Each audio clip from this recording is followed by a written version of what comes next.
तो हेलो दोस्तों, आज हम जानने वाले हैं जो कि एसएसबी एसआई की वैकेंसी निकली है।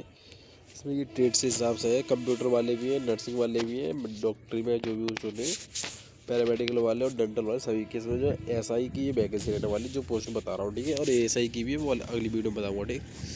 क्योंकि अलग अलग से दे रखा है तो अलग अलग बताऊँगा, ठीक है। तो भारत सरकार के मंत्रालय द्वारा ये वैकेंसी निकाली जाती है। इसका हेडक्वार्टर जो है दिल्ली में है, ठीक है, आर के पुरम में। और 21 तारीख को देखो इसका नोटिफिकेशन आउट हो चुका था, ठीक है। और वीडियो बनेगा अंत तक, ठीक है। तो हम जी जानने वाले, ठीक है। इसमें कि देखते हैं एडवर्टाइज सब इंस्पेक्टर की वैकेंसी लेने में, स्टाफ नर्स में, ठीक है। सब इंस्पेक्टर है पायोनियर में और सब इंस्पेक्टर है कम्युनिकेशन में, ठीक है, एसएसबी में। और नीचे देखते हैं क्या रखा है। नीचे देखो अप्लाई करने के लिए वेबसाइट इसकी रही, ठीक है। यहाँ से जाकर के आप इसका फॉर्म जो अप्लाई कर सकते हैं। और नीचे देखते हैं इसका नोटिफिकेशन आउट हो चुका था अभी, ठीक है। रहने वाली पोस्ट के रहने वाली, ठीक है। आपकी पोस्ट के बारे में जानकारी लेते हैं। तो वो सब इंस्पेक्टर की जो रहेगी ऐसा ही रहेंगे, वो रहेंगे स्टाफ नर्स, उनके लिए जीएनएम चाहिए, ठीक है। और सर्विस इंस्पेक्टर है पायलट वाले, ठीक है। और सब इंस्पेक्टर है कम्युनिकेशन वाले, ठीक है। ये ग्रुप बी की है। और वैकेंसी नॉन गैजेट यानी कि क्या नाम मतलब है, नॉन गैजेट की वैकेंसी रहने वाली, ठीक है। और जिसमें कि जो कि सशस्त्र सीमा बल मिनिस्ट्री ऑफ होम अफेयर यानी कि गृह मंत्रालय द्वारा वैकेंसी निकाली जाती है, ठीक है। सिटीजनशिप आपका तो इंडियन होना चाहिए, ठीक है। और कुछ नहीं है इसमें, ठीक है। और देखते क्या तरीका है, पोस्ट के बारे में बात करते हैं। तो सब इंस्पेक्टर आते हैं इसमें, ठीक है, जो कि स्टाफ नर्स है, सब इंस्पेक्टर पायोनियर और सब इंस्पेक्टर कम्युनिकेशन, ठीक है।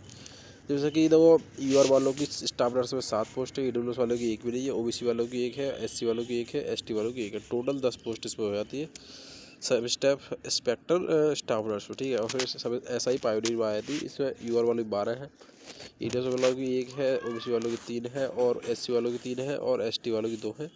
इससे टोटल यहाँ पे 21 पोस्ट जो देखने को मिलती है। और फिर एसआई कम्युनिकेशन की इसमें यूआर की है 9 पोस्ट, और ईडब्ल्यूएस की 1 है, और ओबीसी की 5 है, और एससी की 5 है, और एसटी की कोई पोस्ट नहीं है। इस तरीके से 20 पोस्ट में हो जाती है टोटल वैकेंसी। जो इसमें टोटल वैकेंसी आपकी 51 रहने वाली है, ठीक है। इसमें एसएसबी एसआई में, ठीक। तो भाई आपको मेरी आवाज़ भी थोड़ी चेंज लग रही होगी, ठीक है। तो उसका टेंशन ना लें, क्योंकि तबीयत थोड़ी डाउन है। तो वीडियो अच्छी आ रही है, ठीक है। वीडियो का अंत बनेगा, ठीक। जैसे फिर देखते हैं ना, वो सर्विस इंस्पेक्टर अपग्रेड वाली हो गई, ईडब्ल्यूएस में इकोनॉमिक वीकर सेक्शन। तो उसमें यदि फुल फॉर्म बता दूँ आज आपको, फुल फॉर्म देखने में तुम्हें। जैसे कि आज हम देखेंगे जो कि जो अर्जुन है कि ओबीसी और ईडब्ल्यूएस आपको फुल फॉर्म जाननी भी जरूरी है। वो तैयारी कर रहे हो तुम गवर्नमेंट जॉब की, तो फुल फॉर्म बात जानने का भी बहुत ज़रूरी है, ठीक है। तो उसके बारे में देखते हैं। जैसे कि यूआर वाले, ठीक है, इनके लिए अनरिजर्व बोला जाता है, ठीक है। यू से अन और आर से रिजर्व, ठीक है। और ईडब्ल्यूएस वाले को बोलते हैं इकोनॉमिकली वीकर सेक्शन, ठीक। और एससी वालों को शेड्यूल कास्ट, और एसटी वालों के लिए शेड्यूल ट्राइब्स बोलते हैं, और ओबीसी वालों के लिए अदर बैकवर्ड क्लास, ठीक। और इसमें जो 10% वैकेंसी जो मिलेगी वो एक्स सर्विसमैन के लिए इसमें दे रखी है, ठीक। और नीचे देखते क्या रखा है। तो सैलरी की बात करते हैं। अब तो sub inspector staff nurse pioneer and communication, आप कोई सी भी ऐप पोस्ट पर हो सो, ठीक है। 3 पोस्ट पे दे रखी है डिपार्टमेंट। तो आप कोई से भी डिपार्टमेंट हो, आपकी सैलरी जो लेवल 6 की रहने वाली है। 35,400 से स्टार्ट होकर के 1,12,400 तक आपकी सैलरी से पहुंच जाएगी, ठीक है। और अदर अलाउंस जो है वो अच्छी वाला है, इसमें डीए वगैरह मिलता है, वो अच्छी अलग है। ये अलग सर आपको तो किसी में इसमें दे रखा नहीं है, ठीक है।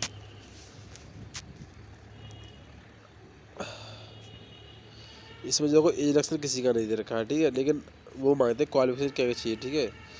तो क्वालिफिकेशन आपको तो सब इंस्पेक्टर स्टाफ नर्स में, ठीक है। स्टाफ देखना क्या है इसमें मैं खुद ही बता देता हूँ।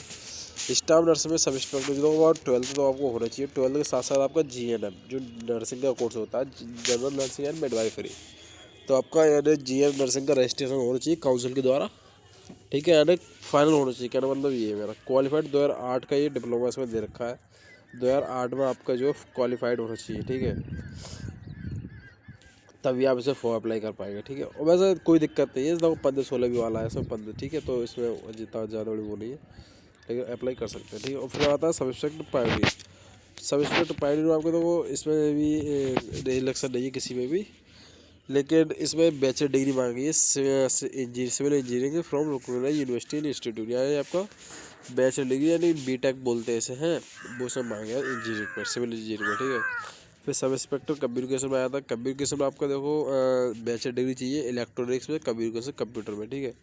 कंप्यूटर साइंस में बैचलर डिग्री आपकी जो है इसमें चाहिए, यूनिवर्सिटी हो इंस्टीट्यूट हो कहीं से भी हो, लेकिन बैचलर डिग्री हो चाहिए फाइनल, ठीक है। और नीचे देखते क्या दे रखा है, तो ये इलेक्शन यहाँ दे रखा है नीचे यार, चलो कोई नहीं। तो वो इलेक्शन देखो SC ST वालों के लिए 5 साल का समय दे रखा है, ठीक है, और OBC वालों के 3 साल का दे रखा है, और जो एक्स सर्विस मैन है उनके लिए भी इसमें ये 3 साल का रिजर्वेशन दे रखा है, और जो डिपार्टमेंटल गवर्नमेंट कैंडिडेट और सेंट्रल गवर्नमेंट एम्प्लॉई हैं उनके लिए 5 साल का है, ठीक है, और के लिए 5 साल का रिजर्वेशन है। और जो अनरिजर्व कैटेगरी वाले हैं 5 साल का तो इसमें दे रखा है, उसे छोड़ो 5 साल, इसे छोड़ दो आप कुछ देर के लिए, ठीक है। नीचे वाला देखो अनरिजर्व कैटेगरी के लिए 5 साल का है जो गवर्नमेंट सेंट्रल गवर्नमेंट में है, और OBC वाले 8 साल का, और SC ST वाले 10 साल का रिजर्वेशन है, ठीक है।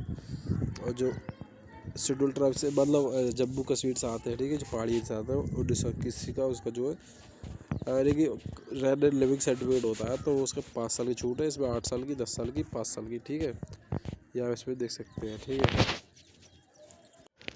और नीचे देखते क्या दे रखा है इसमें, ठीक है। देखो आपको चिल्ड्रन भी यानी कि काफ़ी सारी सुविधाएं भी है, इससे पढ़ाई लिखाई का भी आपको बच्चों के लिए और आपके लिए काफ़ी भरोसेमंद फ़ायदेमंद रहने वाला है, ठीक है। देखो इसमें ये भी दे रखा है, ठीक है, कवर इंश्योरेंस इसमें, ठीक है, जो कि 8 लाख का है इसमें, ठीक है, और ऐसे ज़्यादा वो नहीं है, ठीक है, सही है वैसे 8 लाख का काफ़ी ज़्यादा है। और नीचे देखते क्या दे रखा है, क्वालिफिकेशन आपको बता दिया मैंने, मैरिज हो कोई भी दिक्कत नहीं है, तो भी आप मार सकते हैं, इसमें उस चीज़ से कोई मतलब नहीं है। फीस की बात करें, फीस कितनी कितनी करने वाली थी, और जिसमें फीस भी दे रखी है, इसमें यार ज़्यादा दे रखी है फीस, इतनी है नहीं मगर यार। फ़ी पेबल मोड ऑफ पेमेंट इसमें देखो 200 रुपये फीस दे रखी है, ठीक है, यानी कि फॉर्म अप्लाई करने से जनरल वालों, EOR वालों की, EWS वालों की, OBC वालों के लिए। लेकिन मेरा मानना है कि कोई फ़ीस नहीं है यार, वो 100 रुपये फ़ीस है। इसमें देखो 200 रुपये दे रखी फीस, लेकिन अपना देख लेना 100 या 200 इतनी कटेगी, ठीक है, इससे ज़्यादा नहीं। और जो SC ST वालों के लिए कोई फीस नहीं है।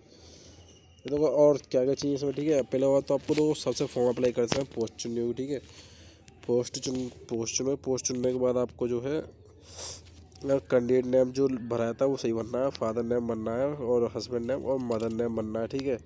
फिर डेट ऑफ बर्थ है, और जेंडर है, नेशनलिटी है, रिलीजन, आपको ये इसमें चाहिए। सर्टिफिकेट बात करना होगा तो फादर नेम तो आपका आधार कार्ड पे ही होगा, और देखो डेट ऑफ बर्थ आपका आधार कार्ड, जेंडर, नेशनलिटी और रीजन कास्ट सर्टिफिकेट, और नेशनलिटी आपका लिविंग सर्टिफिकेट होता है। नेशनलिटी बस बढ़ जाती है उससे ऐसी, लेकिन लिविंग सर्टिफिकेट भी इसमें लगाना ज़रूरी है, वो लगेगा, ठीक है। और ज़्यादा कुछ नहीं इसमें नहीं है। एक्स सर्विस मैन है उनके लिए अलग प्रोसेस है इसमें।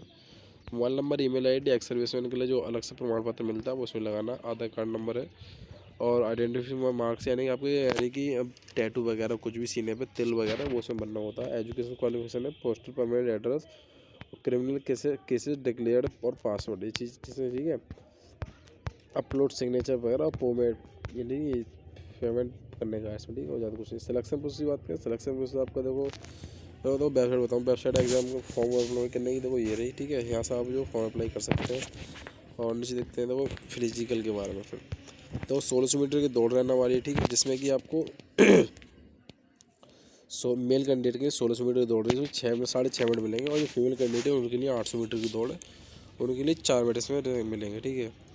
और तो चेस्ट वेस्ट वगैरह आ जाता है इसमें, ठीक है। जो सब इंस्पेक्टर पायनियर वाले कम्युनिकेशन वाले, पायनियर कम्युनिकेशन वाले के लिए इसमें मेल कैंडिडेट के लिए 170 सेंटीमीटर हाइट चाहिए, ठीक है, और चेस्ट जो है 80 सेंटीमीटर चाहिए, चेस्ट जो 80 सेंटीमीटर चाहिए, और 5 सेंटीमीटर फुलाप चाहिए, ठीक है। और जो फीमेल कैंडिडेट 157, ठीक है, उनकी चेस्ट और लड़कियों गर्ल के लिए कुछ नहीं होता है। और जो गरावलीस और कुबेरिस, गोरखास, डोगरास, मथरास इन एरिया से आते हैं, ठीक है, उनके लिए इसमें अलग से एज जो यानी कि हाइट जो कम दे रखी है इसमें, मेल कैंडिडेट के लिए 165 है, और फीमेल के लिए 155 सेंटीमीटर है। चेस्ट जो मेल कैंडिडेट की 78 सेंटीमीटर नॉर्मल, ठीक है, 5 सेंटीमीटर फुलाप।